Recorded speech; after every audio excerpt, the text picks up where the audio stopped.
Hello everyone.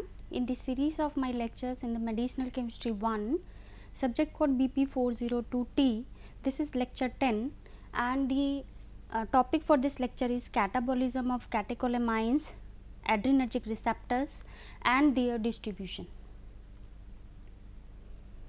So catabolism of catecholamines means metabolism of catecholamines. Metabolism or we can say biotransformation. मतलब जो हमारा catecholamine release हुआ है, adrenaline, nor adrenaline, जो हमारा जो ANS है, एड्रीनर्जिक नर्वस सिस्टम है, सिंपैथेटिक नर्वस सिस्टम है, इसके जो न्यूरोट्रांसमीटर है वो क्या है, ये कैटेकोलामाइंस है, एड्रीनलिन है, नॉर एड्रीनलिन मेजरली. तो ये जब रिलीज़ हो जाते हैं और उसके बाद रिसेप्टर पे बाइंड करके अपना एक्शन शो कर देते हैं, तो उसके बाद इनका एक्शन को टर्मिनेशन करना है. सो जो एक्शन टर्मिनेशन है, जो इनका अब एक्शन के बाद में जो इफ़ेक्ट इनका ख़त्म करना है, टर्मिनेट करना है, that is done by the catabolism, that is done by the bio transformation. Means body के अंदर इनकी मेटाबॉलिज्म होना. कैटेकोलामाइंस रिलीज हो गया, then it has shown its action and after that for the termination of the action of this neurotransmitter, biotransformation is required. So from the synaptic cleft क्या होती है, जो ये हमारा प्री साइनेप्टिक न्यूरॉन है, pre synaptic, और एक हमारा ये क्या होता है, पोस्ट साइनेप्टिक. सो इन दो न्यूरॉन के बीच में जो स्पेस है, दिस इज कॉल्ड साइनेप्स और साइनेप्टिक क्लेफ्ट. सो यहाँ पे ये रिलीज हो रहा है यहाँ, और रिलीज होने के बाद यहाँ रिसेप्टर्स पे ये बाइंड करेगा, और बाइंड करने के बाद ये जो है अपना एक्शन शो करेगा. एक्शन शो करने के बाद जो भी इसका टर्मिनेशन है एक्शन का, वो किसके थ्रू होगा, by the bio transformation. It will done by the bio transformation. So जो बायो ट्रांसफॉर्मेशन है कैटाकोलामाइंस का, जैसे सिंथेसिस है वो कैसे है, एंजाइमेटिक. जो कैटाबॉलिज्म है वो जो सिंथेसिस है वो किससे कैटालाइज्ड है, एंजाइम्स के थ्रू. सो ऐसे कैटाबॉलिज्म भी किसके थ्रू परफॉर्म होती है, बाय द एंजाइम्स. सो ये जो एंजाइम्स हैं कौन कौन से हैं, there are two main enzymes. First one is the mono amino oxidase, जिसे हम माओ बोलते हैं, और ये कहाँ प्रेजेंट होता है, it is mainly present in the outer membrane of the mitochondria, वहाँ प्रेजेंट होता है ये. और जो दूसरा एंजाइम इन्वॉल्व है इसमें वो क्या है, कैटेकोल ओ मिथाइल ट्रांसफेरेज. इसको हम क्या बोलते हैं, एब्रीविएशन क्या है इसके लिए, कॉम्प्ट. इसके लिए एब्रीविएशन है कॉम्प्ट. और ये कहाँ फाउंड होता है, ये नियरली ऑल सेल्स में मिलेगा आपको, इवन इरेक्थ्रोसाइट्स जो ब्लड सेल्स होती हैं वहाँ मिलेगा आपको. और जो एंजाइम है ये हमारा जो है एक्स्ट्रा न्यूरोनल साइट्स पे भी जो है ये हमारा catecholamine, catechol O methyl transferase जो है वो वहाँ भी होता है. और जो एक्स्ट्रा न्यूरोनल साइट्स हैं वहाँ पर भी जो मेटाबॉलिज्म है, जो कैटाबॉलिज्म है कैटेकोलामाइंस की, उसको परफॉर्म करता है catechol O methyl transferase. So ये दो एंजाइम्स हैं, मोनोअमीन ऑक्सीडेज और दूसरा catechol O methyl transferase. These two enzymes are mainly responsible for the catabolism of catecholamines.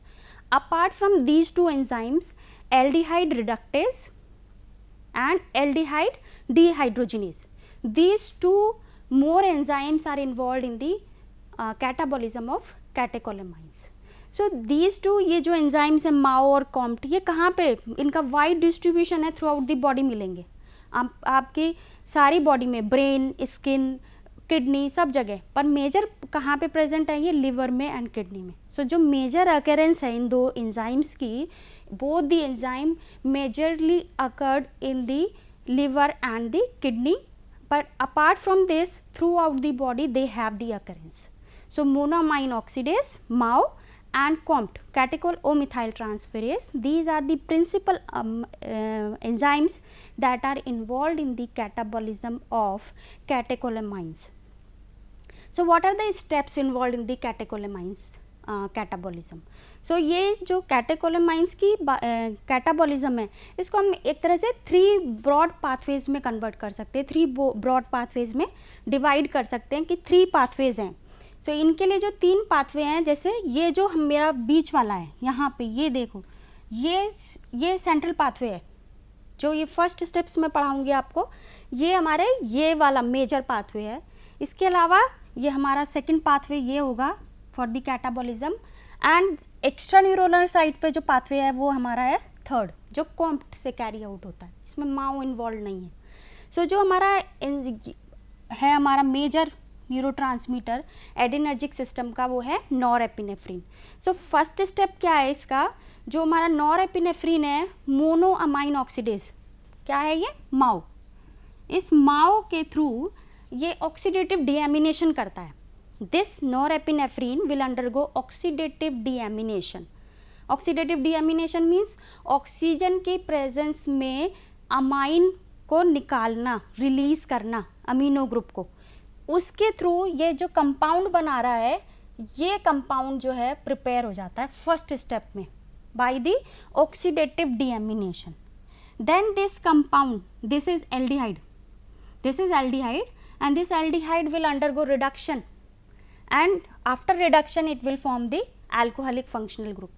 Okay, then this alcoholic functional group further undergo the methylation reaction, and this methyl group is added at the third position. So this is the metabolite, first metabolite MHPG for the norepinephrine. The second pathway that this aldehyde, glycoaldehyde will undergo, this is the dehydrogenase. This is dehydrogenation. Dehydrogenation means this is one kind of oxidation, and this aldehyde group will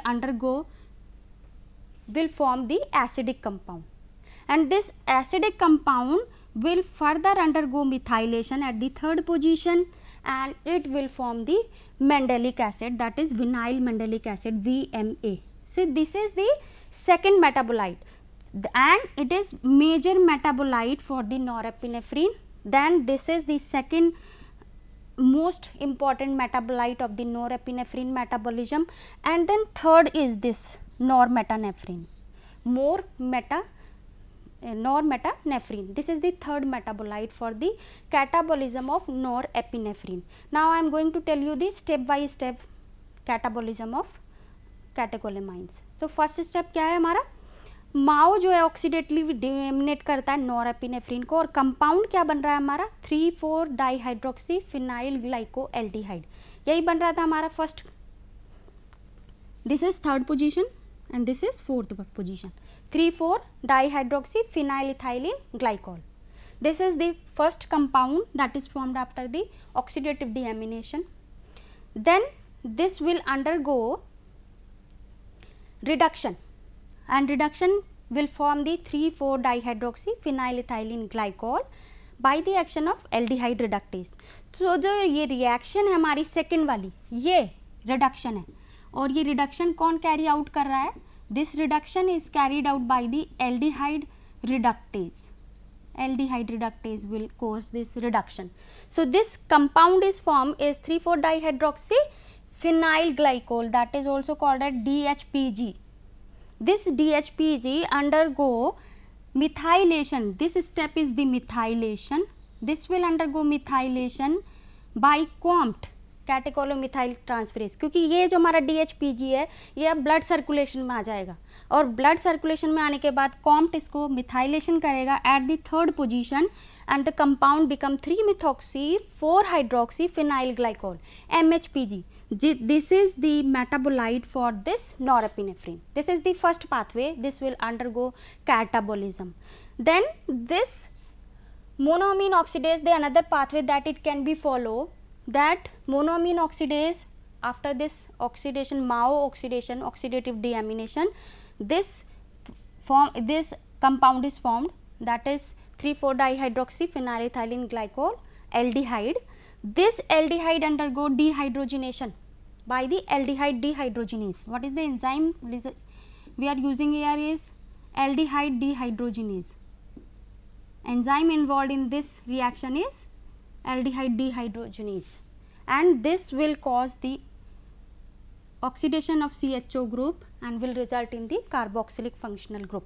So what is the compound? Result of this compound is 3,4 dihydroxy mandelic acid. 3,4 dihydroxy mandelic acid. So next step will be methylation. Again The next step is the methylation. This will undergo methylation. This and methylation is carried out by the COMT. So ये याद रखना है, ये जो हमारा माव है ये क्या कर रहा है, ऑक्सीडेटिव डीएमिनेशन. जो हमारा एल्डिहाइड रिडक्टेज है वो क्या कर रहा है, रिडक्शन. डिहाइड्रोजिनेज है ये ऑक्सीडेशन, या फिर हम इसको कहेंगे डिहाइड्रोजिनेशन. और जो कॉम्ट है वो क्या कर रहा है, वो हर जगह मिथाइलेशन ही कर रहा है. और मिथाइलेशन कौन सी पोजीशन पे, at third position. Methylation of this third position hydroxy group. So it will result in the 3-methoxy-4-hydroxy mandelic acid. और इसको हम दूसरा नाम भी है जिसे हम कहते हैं vinyl mandelic acid, BMA.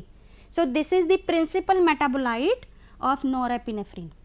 The another pathway, that is the third pathway, then norepinephrine directly undergo methylation by the COMT. ये extraneuronal sites पे है. This is at the extraneuronal site. और ये COMT से methylation कौन सी पोजीशन पे होगा, again at the third position. और ये जब methylation में जाएगा तो कंपाउंड क्या बनेगा हमारा, normetanephrine. Normetanephrine. So there are 3 overall metabolites that are formed by the catabolism of catecholamines. So these are the 3, what are these 3, VMA, MHPG and the normetanephrine. BMA, MHPG and normetanephrine. So this is the overall steps of the catabolism of catecholamines. So this glycol metabolized, released into the circulation, then undergo methylation and it will form 3-methoxy-4-hydroxy-phenyl ethylene Then this 3-methoxy-4-methoxyphenylethylene glycol, it is oxidized to give 3-methoxy-4-hydroxy mandelic acid. This is also called as VMA and major metabolite of the norepinephrine. In extraneuronal site like liver, norepinephrine क्या करता है, और epinephrine, they will undergo oxidative deamination by MAO and give aldehyde, which is oxidized by aldehyde dehydrogenase to give 3,4-dihydroxy mandelic acid. Again this 3,4-dihydroxy mandelic acid will undergo methylation by COMT and it will result in the formation of the vinyl mandelic acid. So norepinephrine and epinephrine also undergo methylation by COMT at the meta position and this form the normetanephrine. So there are 3 major metabolites of catabolism of catecholamines. So this is the catabolism. Now come to the adrenergic receptor types. What are the receptors? जो हमारे neurotransmitter release हो रहे हैं कैटेकोलेमाइंस, ये work कहाँ पे कर रहे हैं, फंक्शन कहाँ पे करते हैं, ये एड्रीनर्जिक रिसेप्टर्स पे फंक्शन करते हैं.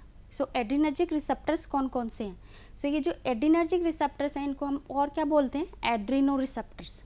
जो एड्रीनर्जिक न्यूरोट्रांसमीटर्स को बाइंडिंग साइट प्रोवाइड करते हैं उन रिसेप्टर्स को हम क्या बोलते हैं, adreno receptors. So these are the 2 types, broadly इनको हम क्लासीफाई करें. सो ये 2 हैं, alpha receptor and beta receptor. So जो अल्फा रिसेप्टर है अगेन इसको सब डिवाइड किया, ये सब टाइप्स हैं इनके, alpha 1 and alpha 2, 2 types of these receptor, adrenergic receptor. And जो बीटा रिसेप्टर है ये फर्दर सब टाइप्स इसके क्या हैं, beta 1, beta 2 and beta 3 receptors are there.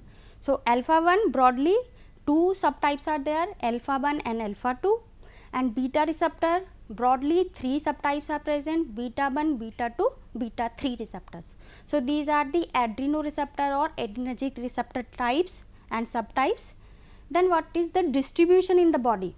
ये रिसेप्टर बॉडी में हमारे कहाँ कहाँ पे प्रेजेंट है. सो अगर मैं अल्फा रिसेप्टर की बात करूँ उसमें हमारे पास 2 सब टाइप्स हैं, that is alpha 1 and alpha 2, 2 receptor सब टाइप है हमारे पास. तो ये जो अल्फा 1 एड्रीनर्जिक रिसेप्टर है ये कहाँ प्रेजेंट होता है और अल्फा 2 कहाँ प्रेजेंट होता है. सो अल्फा 1 की जो प्रेजेंस है वो कहाँ पे है, ये हमारे पास पोस्ट साइनेप्टिकली प्रेजेंट है. पोस्ट साइनेप्टिकली अभी मैंने बताया आपको, ये हमारा ये प्री साइनेप्टिक न्यूरॉन है, ये पोस्ट साइनेप्टिक न्यूरॉन है. तो यहाँ पे प्रेजेंट होगा पोस्ट साइनेप्टिकली. ये किसकी लोकेशन है, ये अल्फा 1 रिसेप्टर की लोकेशन है. It is present post synaptically in the smooth muscles of iris. कहाँ पे प्रेजेंट है, पोस्ट साइनेप्टिकली. ये न्यूरॉन मैंने प्री और पोस्ट ही बनाए हैं, लेकिन ये कौन से न्यूरॉन्स में, किस किस के न्यूरॉन में, किस किस के, स्मूथ मसल्स कहाँ की, आइरिस की, तो ये डायलेशन कॉज करते हैं। फिर आर्टरीज की, वहाँ पे क्या करेंगे, आर्ट्रियोल्स की, एंड इन दी वेन्स, तो वहाँ पे सब पे, यहाँ पे ये जो स्मूथ मसल्स हैं उनके न्यूरॉन्स में जो पोस्ट साइनेप्टिक साइट है वहाँ पर alpha receptor, alpha 1 receptor present है। ठीक है, ये हमारी साइट हो गई अल्फा 1 की। अब अल्फा 2 एड्रीनर्जिक रिसेप्टर कहाँ पे प्रेजेंट है, ये ब्रेन में और पेरीफेरी में प्रेजेंट है, और जो ब्रेन में मेनली ये प्रेजेंट है वो प्री साइनेप्टिकली प्रेजेंट है।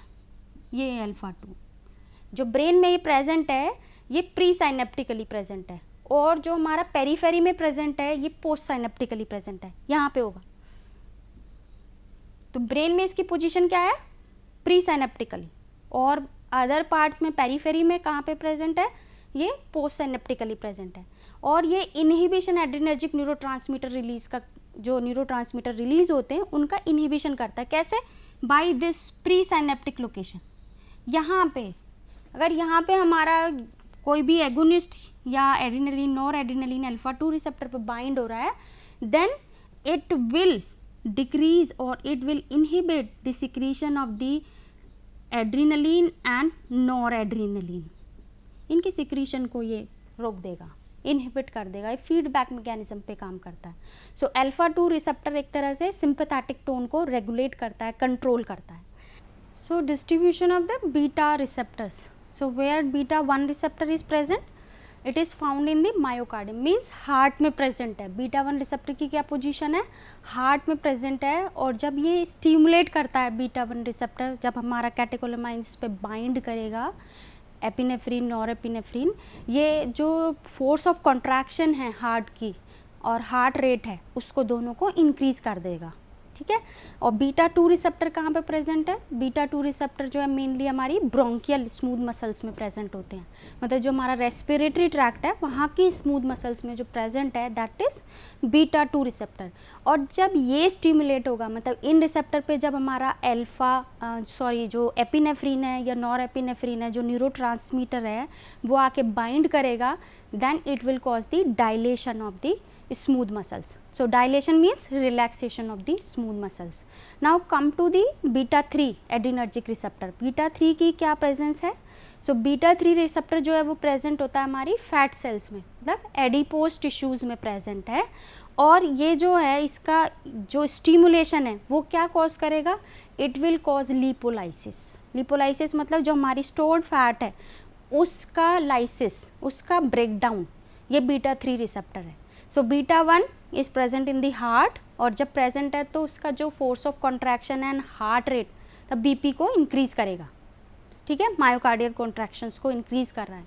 बीटा 2 रिसेप्टर हमारे स्मूथ मसल्स जो ब्रोंकियल सेल्स हैं, जो हमारी रेस्पिरेटरी ट्रैक्ट है, और वहाँ पे इसका स्टिमुलेशन कॉज क्या करेगा, dilation means relaxation of the smooth muscles. जो बीटा 3 रिसेप्टर है वो कहाँ पे प्रेजेंट है, फैट सेल्स में प्रेजेंट है, और इनका स्टिमुलेशन बीटा 3 रिसेप्टर का, मतलब अगर इस पर नॉर एड्रीनलिन या एड्रीनलिन, मतलब एपिनेफ्रीन या नॉर एपिनेफ्रीन ये आके बाइंड करता है, तो इसके स्टिमुलेशन से क्या होगा, lipolysis, break down of the fat. So this is the overall distribution, means जो हमारा अल्फा 1 है पोस्ट साइनेप्टिक प्रेजेंट है स्मूथ मसल्स में, कहाँ की, आइरिस, आर्ट्रियोल्स, आर्टरीज, वेन्स, यहाँ पे। जो अल्फा 2 है प्री साइनेप्टिक, पोस्ट साइनेप्टिक दोनों प्रेजेंट है। जब ये प्री साइनेप्टिक प्रेजेंट होगा तो ये कंट्रोल करता है सिंपैथेटिक टोन को।